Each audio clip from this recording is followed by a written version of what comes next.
নমস্কার বন্ধুরা, কৃষি কর্মযোগ চ্যানেলে আপনাদের সবাইকে স্বাগতম। বন্ধুরা, যারা মাঠ পর্যায়ের খেতি করতে চান অ্যাডভান্স লেভেলে, অ্যাডভান্স খেতি মানে হচ্ছে যে সমস্ত চাষ নতুন এসেছে এবং আমাদের কৃষকদের মধ্যে বেশ আলোড়ন সৃষ্টি করেছে, মানে ভালো মুনাফা পাওয়া যাচ্ছে, প্রচুর অর্থ উপার্জন করা যাচ্ছে, সেই সমস্ত চাষকে বলা হয় অ্যাডভান্স ফার্মিং। এবারে এই অ্যাডভান্স ফার্মিংয়ের মধ্যে সর্বপ্রথমে দক্ষিণবঙ্গে যেটা এই মুহূর্তে ট্রেন্ডিংয়ের মধ্যে আছে সেটা হচ্ছে ড্রাগন ফার্মিংয়ের চাষ। দেখুন, এটা ড্রাগন ফলের গাছ। আমরা নতুন 2026 সালে এই ফার্মিংটা নতুন করে করেছি। তো এই প্রজাতিটার নাম হচ্ছে জাম্বু রেড। জাম্বু রেড হচ্ছে একটা ক্লাসিক্যাল প্রজাতি, এর সাথে সাথে অরিজিনাল মরক্কন রেডটাও একটা ক্লাসিক্যাল প্রজাতি। তো যাই হোক, আজকে আমাদের আলোচনার বিষয় হচ্ছে যে ড্রাগন বাগান করতে গেলে আপনাকে কি কি জিনিস কিনতে হবে বা কি কি জিনিস আপনাকে চয়েস করতে হবে সেইগুলো আপনাকে জানতে হবে। যদি আপনার চয়েস বা আপনার উপাদানগুলো সংগ্রহ করা একটা ভুল হয়ে যায় তাহলে আপনাকে কিন্তু তার খেসারত দিতে হবে এবং পরবর্তীকালে পস্তাতে হবে। যেমন যদি জাতের কথাই বলি, আপনি হয়তো এমন কোনো জায়গা থেকে ড্রাগন চারা কিনলেন, সেই চারাটা আপনার সঠিক ফল দিতে পারবে না বা ছোট ছোট ফল হবে। সেই রকম ছোট ছোট যদি ফল হয় তাহলে বাজারে কিন্তু সেটা বিক্রি হবে না। আপনাকে এমন কৃষকের কাছ থেকে চারা নিতে হবে যার গাছেতে মিনিমাম মানে ফলের ওজন, একটা ফলের ওজন 350 গ্রাম বা 300 গ্রাম মিনিমাম ওজন হয়। এই রকম গাছ থেকে আপনাকে চারা সংগ্রহ করতে হবে, ম্যাক্সিমাম 450 বা 500।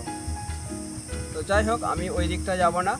প্রাথমিকভাবে ড্রাগন চাষ করতে গেলে প্রাথমিকভাবে বা মৌলিক যে বিষয়গুলো জানতে হবে এবং সেগুলো সংগ্রহ করতে হবে, তার প্রথম যে জিনিসটা লাগবে সেটা হচ্ছে আপনার ভূমি নির্বাচন বা ডাঙা নির্বাচন। আপনি এমন জায়গায় ড্রাগন চাষ করবেন না যেখানে বর্ষাকালে অতি বৃষ্টি হলে সেখানে জল উঠে আসে বা জল ব্লক হয়ে যায়। ড্রাগন গাছের গোড়ায় যদি জল উঠে আসে, 3 দিন পরে ওই শিকড়গুলো মরতে আরম্ভ করবে বা পচে যাবে, তার ফলে গাছ কিন্তু মারা যাবে। তাহলে আপনাকে উঁচু জায়গা নির্বাচন করতে হবে। 2 নম্বর হচ্ছে, যদিও এই বিষয়ে ভূমি তৈরি এবং সার প্রয়োগ সেগুলো সব আসবো। দ্বিতীয় যে জিনিসটা হচ্ছে, একটু আগেই বলেছি যে আপনাকে এমন কৃষকের কাছ থেকে আপনার চারা সংগ্রহ করতে হবে যার ক্ষেতে বা যে ড্রাগন গাছেতে মিনিমাম ফলের ওজন 300 গ্রাম এবং ম্যাক্সিমাম ফলের ওজন 450 থেকে 500 গ্রাম।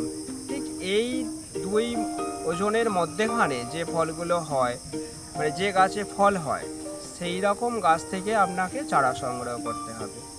লক্ষ্য রাখবেন, চারা সংগ্রহের সময় আপনাকে যেন চারার যে কাটিংস সেটা যেন কমপক্ষে 13-14 ইঞ্চি দেয়। কেন আমরা এ নিয়ে অনেকটা ঠকে গেছিলাম একবার।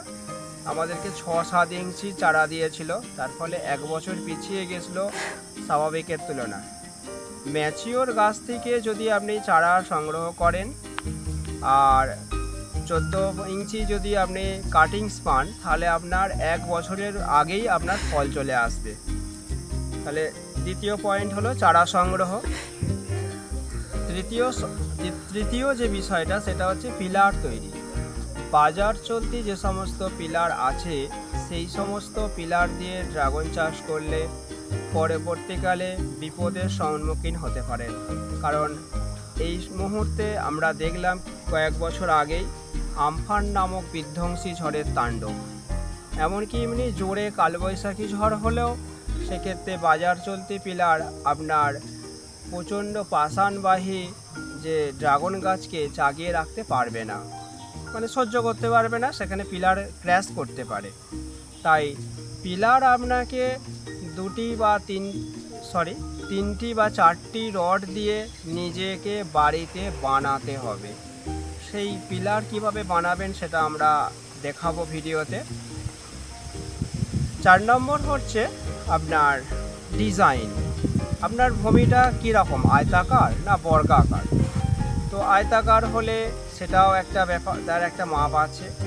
বিভিন্ন মাপ অনুযায়ী আপনাকে পিলার পুঁততে হবে। পিলার কতটা পুঁতবেন এবং পিলারের উচ্চতা কতটা থাকবে, আপনি কী ধরনের রড লাগাবেন পিলারে, আপনি কী ধরনের শিক লাগাবেন, সেগুলো সবই জানতে হবে। যেমন আমি 2023 সালে যে প্রজেক্টটা আমাদের আছে সেখানে আমি এসপি শিক লাগিয়েছিলাম। এসপি শিক টেলিস পদ্ধতিতে ওই শিকটা সাধারণত বাজারে পাওয়া যায় না, ওর ডুপ্লিকেটটাই বেশি পাওয়া যায়।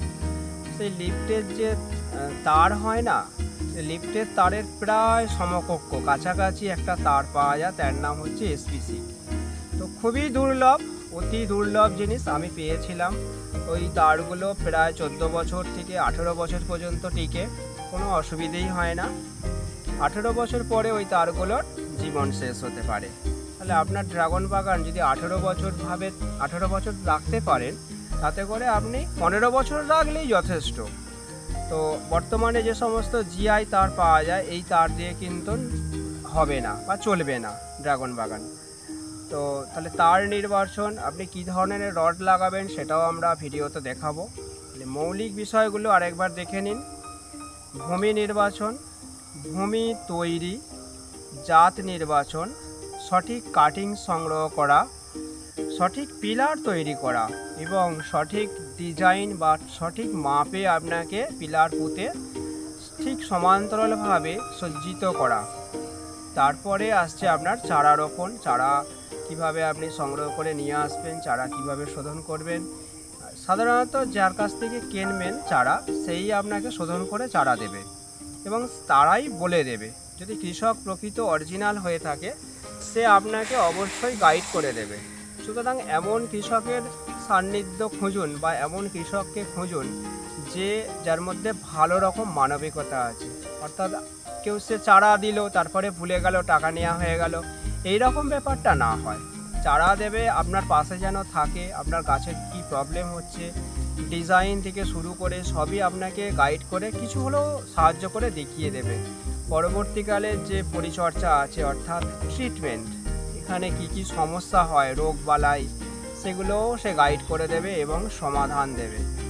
আমার কাছে তো এগুলো আছেই, প্লাস মার্কেটিংয়ের ধারণা পর্যন্ত আছে। কিন্তু তবুও আপনারা যারা নতুন ড্রাগন বাগান করতে চান, চেষ্টা করবেন কোনো বিশ্বস্ত জায়গা থেকে চারা সংগ্রহ করতে। এটার উপরে আমি বিশেষভাবে জোর দিচ্ছি। আর পিলার নিজেরা তৈরি করবেন। পিলার কিভাবে তৈরি করতে হয় আমরা আমাদের ভিডিওতে অবশ্যই দেখাবো। অরিজিনাল পিলারের ব্যবস্থা আমরা করেছিলাম, আমরা নিজে হাতে। আমার জীবনে আমি প্রায় 150 থেকে 170 পিস পিলার তৈরি করেছি। কপিয়ে গোটা জায়গাটাই কপিয়ে ফেলেছিলাম, মানে ট্রাক্টর দিয়ে কোপালে, ট্রাক্টর দিলে তো ভালোই হয়। ট্রাক্টর দেওয়ার পরে মাটিটা শুকনো হয়ে গেল, আপনি ফাল্গুন চৈত্র মাসে ট্রাক্টর দিয়ে ফেললেন জায়গাটায়। এবারে আপনি লাইন করলেন 9 ফুট ছাড়া ছাড়া, অথবা 8.5 ফুট ছাড়া, অথবা 8 ফুট ছাড়া, যেটা আপনার পছন্দ হবে। তো আমি 9 ফুট ছাড়া করেছিলাম লাইনটা। 9 ফুট ছাড়া লাইন কীরমভাবে করা হয়েছে না, এই যেরকম যে হেঁটে যাওয়া যে রাস্তাটা চওড়া, মধ্যেখানের অংশের কিছুটা করে মাটি নিয়ে দুধারে তুলে দিয়েছিলাম। অর্থাৎ যে লাইনটা আমরা গাছ লাগাবো, সেই লাইনে মাটি তুলে দিয়েছি। অর্থাৎ 3 ইঞ্চি পর্যন্ত, স্বাভাবিকের থেকে 3 ইঞ্চি বা 4 ইঞ্চি উঁচু করে একটা বেদি মতন করেছিলাম। সেই বেদির উপরেতে আমরা কাঁচা গোবর দিয়েছি। অনেকে বলে কাঁচা গোবর দেবেন না, আমি বলি না, অবশ্যই কাঁচা গোবরের সংখ্যাটাই বেশি, মানে কাঁচা গোবরের পরিমাণটাই দুনিয়াতে বেশি। তো আপনি পাকা গোবর পাবেন কোথায়? আর নাহলে আপনাকে ভার্মি কম্পোস্টে যেতে হবে। ভার্মি কম্পোস্টে খরচ অনেক বেশি। গরিব মানুষ যদি হয়ে থাকেন, তাহলে কাঁচা গোবরটা 70% দেবেন, 20% দেবেন আপনি পাকা গোবর বা মিনিমাম 1 বছরের পুরানো গোবর। তো সেই গোবরটা প্রসেসিং করা যায়, অর্থাৎ শোধন করা যায়। সেই গোবরটাতে আপনি ট্রাইকোডার্মা ভিরিডি, আমি দিয়েছিলাম ট্রাইকোডার্মা হার্জেনিয়াম, কারণ ট্রাইকোডার্মা ভিরিডি আপনারা জানেন না, হয়তো বেশি গরম সহ্য করতে পারে না, কিন্তু ট্রাইকোডার্মা হার্জেনিয়াম অনেক গরম সহ্য করতে পারে। দেখুন আমি এইসব যে গাছ লাগিয়েছি, গরমকালে আমার একটুও কোনো, এবছরে ভ্যাপসানি ওয়েদার প্রচুর গেছে, কিন্তু আমার এই গাছে কোনো দাগ হয় রে, কোনো রকম দাগ হয় না। এর একটাই কারণ হতে পারে, সেটা হচ্ছে ট্রাইকোডার্মা হার্জেনিয়াম দিয়ে ওই পাকা গোবরটা, যেটা 20% পাকা গোবর দেওয়া হবে, সেইটাকে আমি সেই গোবরটাকে ভালো করে কুচিয়ে নিয়েছিলাম। তাতে 1 কেজি বা 2 কেজি আপনার যেমন সাধ্য, প্রকৃতপক্ষে ট্রাইকোডার্মা হার্জেনিয়াম দিয়ে ভালো করে কুচিয়ে ছাওড়ায় রেখে দিয়েছিলাম। আবার 10 দিন পরে সেটাকে উল্টে আবার কুচিয়েছি, আবার ছাওড়ায় রেখে দিয়েছি। এইভাবে উত্তম রূপে মিশ্রণ করেছি। তাহলে পাকা গোবর আপনি 20% দিলেন, বা যদি আপনি 10%ই দেন, তো তার উপরে আপনি গাছ বসাবেন। পাকা গোবরের আমি একটা নমুনা এখানে দেখাচ্ছি। পাকা গোবর তৈরি করার খুব সহজ উপায় হচ্ছে, আপনি কাঁচা গোবর কিনে বস্তা, এই রকম করে বস্তায় আপনি রেখে দেবেন। 1 বছর পরে এই যে পাকা গোবরের রং দেখুন, এইটা হচ্ছে নস্যি কালারের, ব্রাউন, ডিপ ব্রাউন কালারের হবে।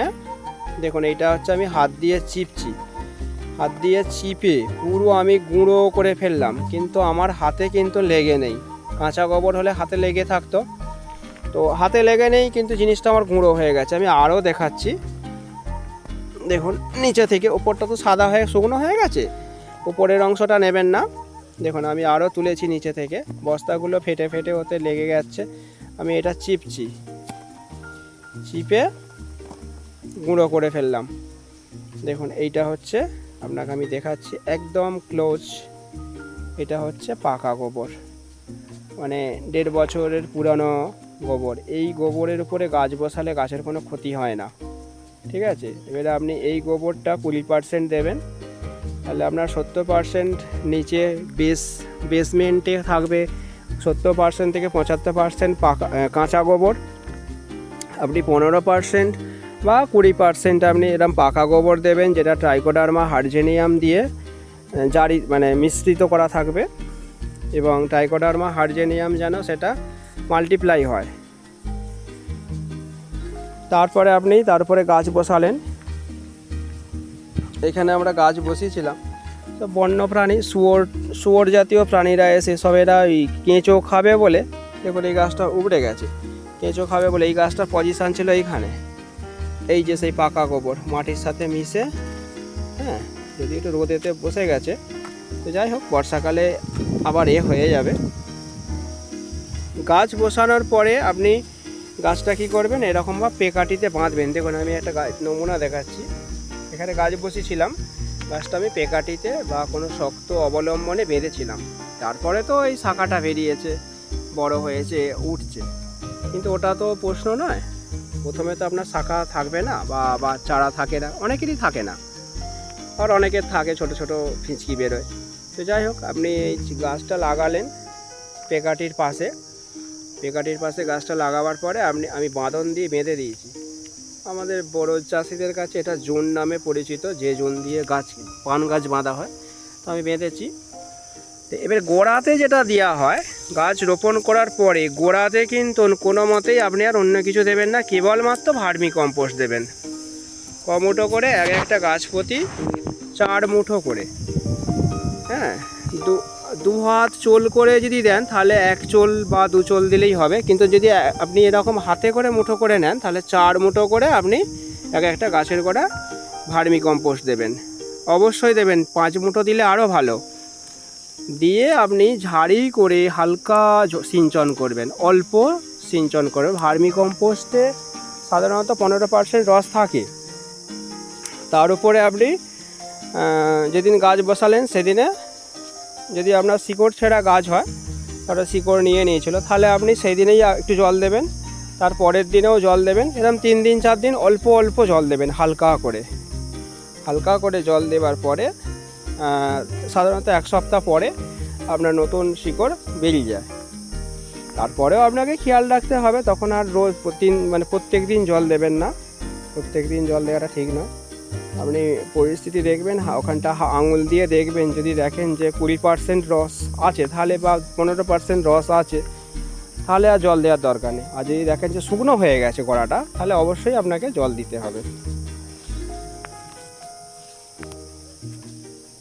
দেখুন আমাদের এই দিকের গাছগুলো এই উঠে উঠে পেকাটিটা এইখান থেকে ক্রস করে ওদিকের পেকাটির পাশ দিয়ে এখানে উপরে উঠে, মানে 3 ফুট উচ্চতায় একে অপরকে ক্রস করছে, করে এদিকের পেকাটিটা ওই দিকে চলে যাচ্ছে।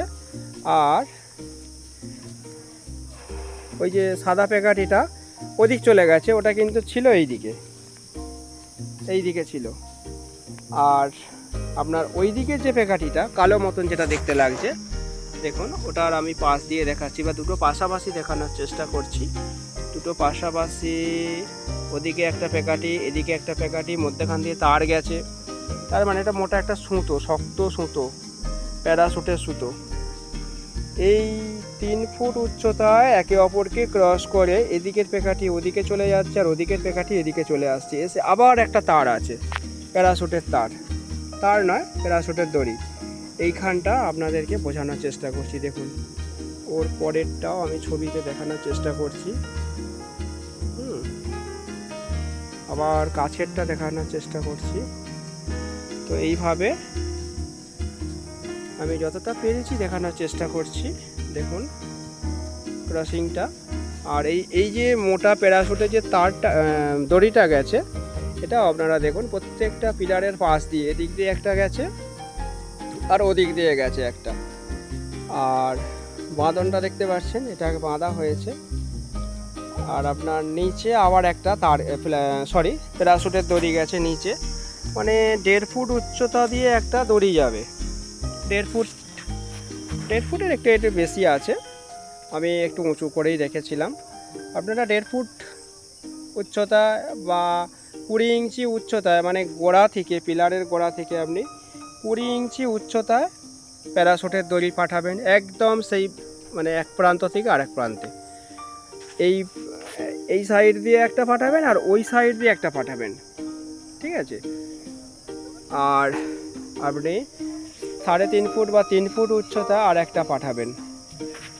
3.5 ফুট উচ্চতা হবে, বা 3.25 ফুট উচ্চতা, 4 ফুটই হবে এটা। 4 ফুট উচ্চতা আর একটা প্যারাশুটের দড়ি পাঠাবেন।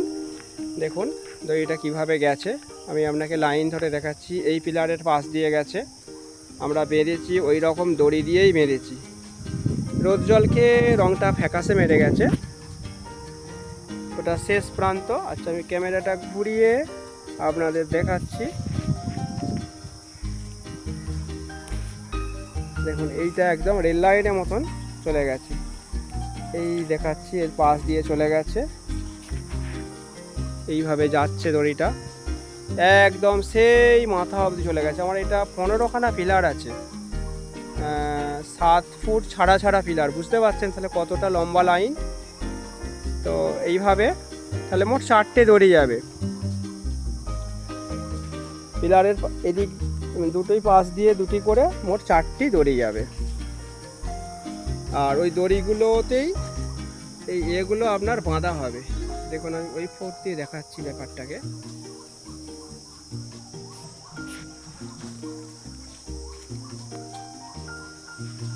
আসছে কিনা জানিনি, আমি এইটাকে দেখানোর চেষ্টা করছি, দড়িটাকে বিশেষ করে।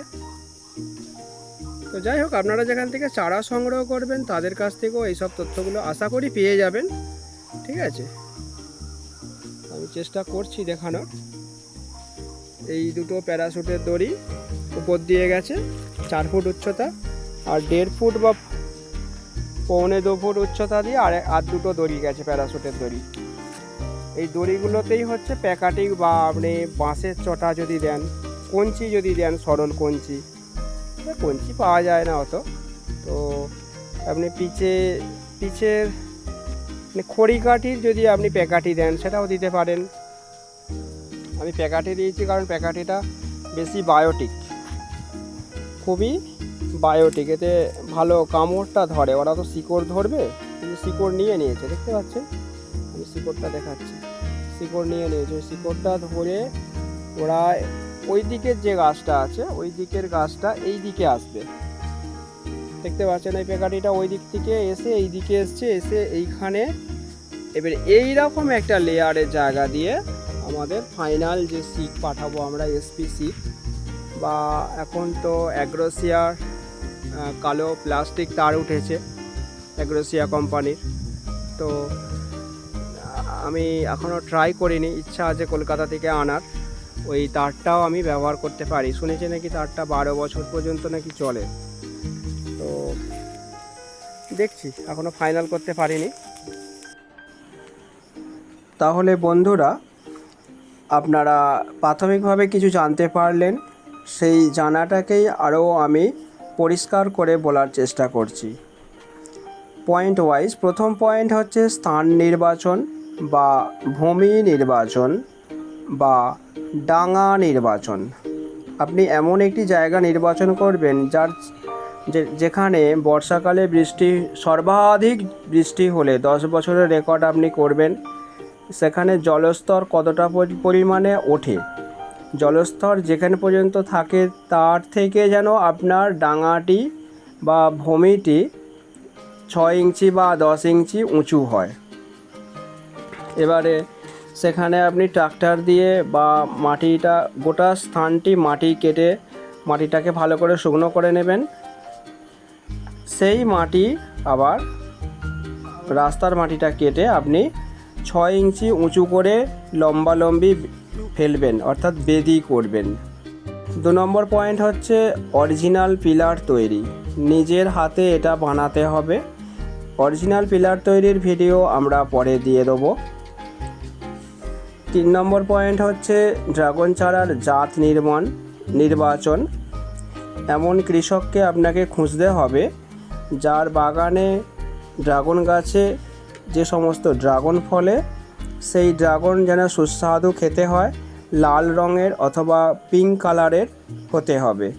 বাজারে পিঙ্ক কালার এবং লাল রঙের ড্রাগনের চাহিদা সব দিকের বেশি, আর সুস্বাদু মানে মিষ্টি হতে হবে। বাঙালিরা মিষ্টি ফল খেতে খুব পছন্দ করে। 4 নম্বর পয়েন্ট হচ্ছে গাছ তৈরির পরিচর্যা, মানে ফুল আসার আগের পরিচর্যা। 5 নম্বর পয়েন্ট হচ্ছে রোগ প্রতিরোধ বা পোকা থেকে গাছকে সুরক্ষা দেয়া। এই রোগ প্রতিরোধ এবং পোকা থেকে সুরক্ষাটাকে সংক্ষিপ্তভাবে বলা হয় গাছের ট্রিটমেন্ট। 6 নম্বর পয়েন্ট হচ্ছে সার ব্যবস্থাপনা। এটা ড্রাগন গাছ পুরোপুরি গোবর সারের ওপরে নির্ভরশীল।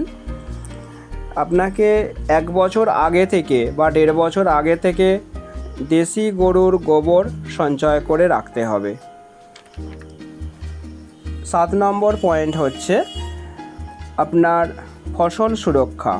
পাকা ড্রাগন চুরি হয়ে যেতে পারে, এছাড়া বন্য প্রাণী যেমন ইঁদুর, পাখি এরা খেয়ে নিতে পারে, তাই ফসল সুরক্ষা আপনাকে অবশ্যই করতে হবে।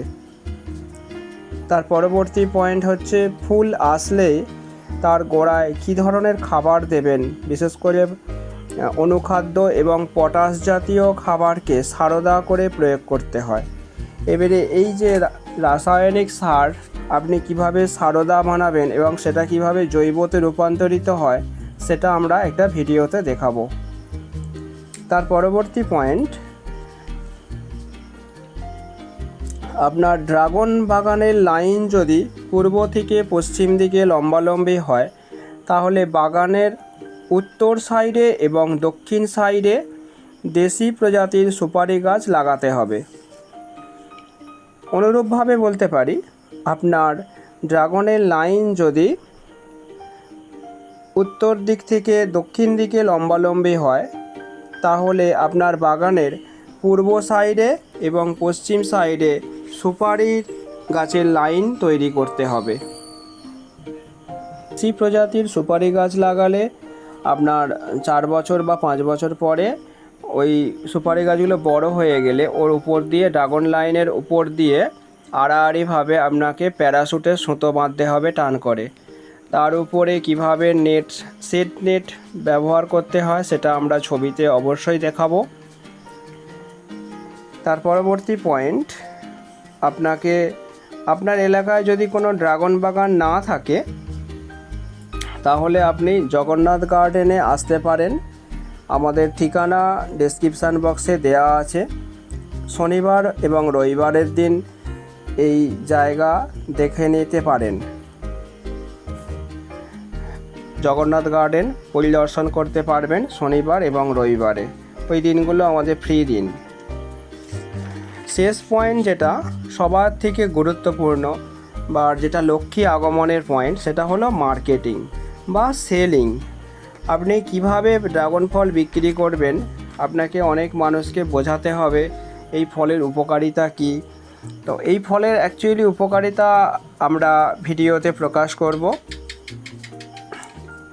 আর আপনি যে কোনো জমজমাটি জায়গায়, যেখানে বাজার খুব ভালো জমজমাটি হয়ে আছে, সেই বাজারে গিয়ে আপনি বিক্রি করতে পারবেন নিজে হাতে। তাতে করে আপনি বেশি উপার্জন করতে পারবেন। এছাড়া হোলসেল বিক্রি করা যায়, বিভিন্ন দোকানে দোকানে, ফলের দোকানে বিক্রি করা যায়। এছাড়া এখন বর্তমানে তো অনলাইনের ব্যবস্থা আছে। আপনি যারা কম্পিউটার চালায় তাদেরকে বলবেন যে আপনার নামে একটা ইমেল আইডি তৈরি করে ছোট্ট একটা অনলাইন দোকান খুলে দিতে। তো সেক্ষেত্রে আপনি এই বিষয়ে আরেকটু, যাদের স্মার্টফোন আছে তাদের সুবিধে, তারা এই অনলাইনে ড্রাগন ফল বিক্রি করতে পারবে। পরিশেষে আমরা কিছু কথা বলি। আমরা কখনো খুচরো ড্রাগন চারা বিক্রি করিনি, আজ পর্যন্ত খুচরো চারা বিক্রি করিনি। যারা 10 কাঠা বা 20 কাঠার মতন জায়গা ড্রাগন ফলের চাষ করবেন, কেবলমাত্র তারাই আমাদের কাছে আসবেন। কোনো পাইকারি ক্রেতা চারা কিনতে চাইলে আমরা দিতে পারবো, কিন্তু কোনো খুচরো ক্রেতাকে আমরা এখনো পর্যন্ত চারা বিক্রি করিনি। চারা বিক্রির সঙ্গে সঙ্গে আমরা তাদেরকে এই রোপণ এবং তার পরবর্তী যে পরিচর্যা, সেগুলো আমরা গাইড করে দেব। ড্রাগন চারা রোপণের আদর্শ সময় হচ্ছে মার্চ মাস। মার্চ মাসে আপনারা ড্রাগন চারা রোপণ করবেন। শীতকালটা একদম বাদ দেবেন। বিশেষ করে নভেম্বর, ডিসেম্বর, জানুয়ারি, ফেব্রুয়ারি, এই 4টে মাস আপনারা বাদ দেবেন। এছাড়া মে মাস, জুন মাস এবং জুলাই মাস, এই 3টে মাস বাদ দিলে ভালো হয়। তাহলে ড্রাগন চারা রোপণের আদর্শ সময় আমি বলছি, আমার মতে হচ্ছে মার্চ মাস। এছাড়া আপনি জুলাই মাস, আগস্ট মাস, সেপ্টেম্বর, অক্টোবর মাসেও বপন করতে পারেন। এই সময়টাও ভালো। কিন্তু শীতকালে আপনারা ড্রাগন চারা রোপণ করবেন না, এতে ক্ষতিই হয়। আর প্রচণ্ড চড়া রোদেও রোপণ করবেন না। এর পরবর্তী ভিডিওর জন্য অপেক্ষা করুন, সেখানেও আমরা বেশ কিছু তথ্য দিয়ে দেবো। ধন্যবাদ।